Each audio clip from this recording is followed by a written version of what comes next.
Bonjour, donc on se retrouve aujourd'hui pour la suite du tuto consacré au rack extension Antidote pour le 6e volet consacré au bloc en fait filtre, alors à savoir le filter. Alors le son à l'état brut il est souvent un peu terne pour être exploité en tant que tel, c'est pourquoi on va souvent le modeler avec des filtres de façon à lui donner un peu plus de caractère, et pour ce faire on va jouer avec les fréquences et notamment les fréquences de coupure pour enlever certaines fréquences qu'on ne souhaite pas avoir. Alors, pour ce faire, le paramètre le plus important est le cutoff. Le cutoff est important dans le sens où c'est lui qui va délimiter le point, ou plutôt la ligne de coupure, de démarcation de la fréquence, en fonction du type de filtre qui sera utilisé ou sélectionné. Ici, on en a plusieurs, on en a 4 low pass, un band pass, high pass, diode ladder et un Salenki. Alors, en gros, comment ça fonctionne? Tout simplement comme ceci. On a ici une hauteur exprimée avec le gain, la fréquence, ici on a notre courbe, et le cutoff qui lui va délimiter la zone de façon à ce qu'on puisse réduire un certain nombre de fréquences. En l'occurrence ici, on a 4 types de low pass, qu'on appelle pôle 1, 2, 3, 4, qui correspondent à des réductions de dB par octave. Le premier pôle étant 6 dB par octave, le deuxième 12 par octave, le troisième 18 par octave et le quatrième 24 dB par octave. En gros, on met une ligne ici de cutoff et on va diminuer la courbe de fréquence. Donc on appelle un low pass, je le rappelle, low pass, low, bas, pass, on laisse passer. On laisse passer les bas. Ça veut dire si on laisse passer les bas, c'est qu'on coupe les hauts. Ici, on laisse passer les bas et on coupe les hauts en fonction d'une certaine fréquence. Le band pass, alors ici, je vais essayer de vous faire rapidement le dessin, parce que je vais pouvoir... Ouais.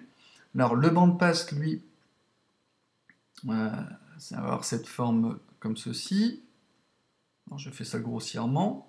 On va remettre la couleur bleue. Hop, comme ceci. Voilà, en forme de cloche. Le band pass, lui, il va réduire les fréquences autour de la fréquence de coupure, autour du cutoff, comme ceci. Il va réduire ça, et comme ça. Une coupure de 12 dB par octave. Le high pass, lui, il va réduire les fréquences inférieures à la fréquence de coupure, c'est-à-dire les plus graves. On va avoir une courbe plutôt de ce type-là. Comme ça. Celles-ci sont préservées. Le high pass, donc il laisse passer les hauts, donc avant, il réduit les bas. Après, on a le diode ladder. Alors, ladder, donc une transcription littérale, c'est ce qu'on appelle l'échelle de diode. C'est un genre de filtre passe-bas. Il crée des filtres de type analogique qu'on retrouve dans les transistors branchés sur des diodes. Ça permet en gros de créer des sons analogiques vintage. Ici, vous le trouvez celui-ci, le diode ladder. Hop, donc on n'a plus besoin de celui-ci.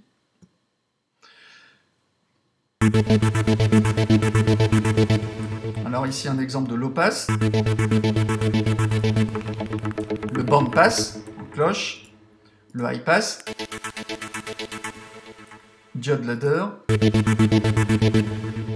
Et après on a le dernier, le Salenki. Alors lui c'est pareil, c'est un type de filtre vintage qui va apporter de la saturation en fait dans le retour du son, dans le feedback, notamment quand on l'utilise avec la résonance, qu'on verra juste après.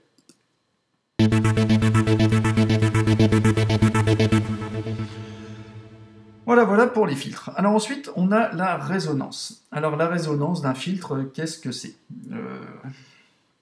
En gros, comment je vais expliquer ça?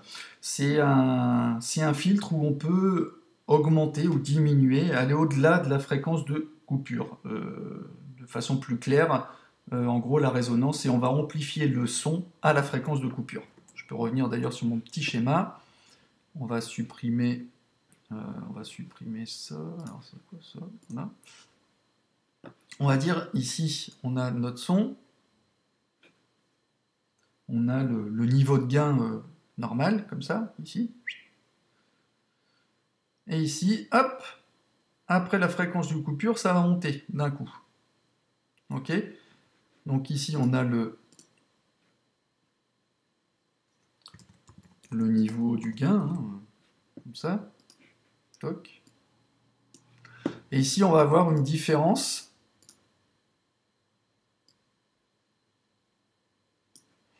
Et bien cette différence, on va mettre en jaune.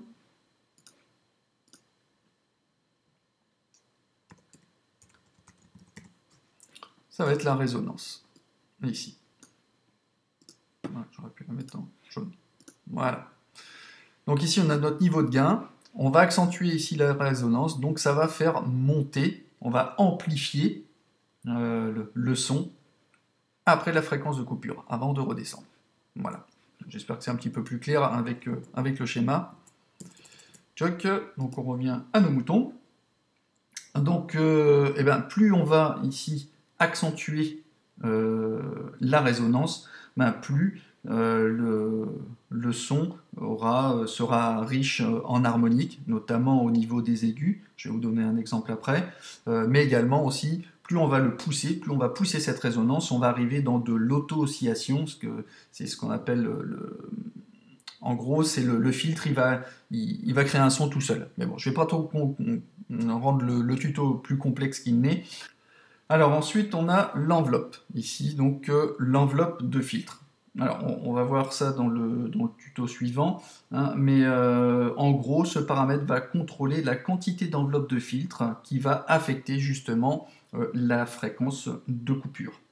À 0, l'enveloppe ici n'aura aucune incidence sur la fréquence de coupure. Par contre, à 100%, hein, ici on est exprimé de 0 à 100%, à 100%, l'enveloppe va s'étendre en fait sur toute la plage de fréquence de coupure avec un minimum et un maximum. Alors, donc le key track, lui, bah, sont les mêmes paramètres, le même principe hein, qu'on a vu ici dans le bloc des oscillateurs.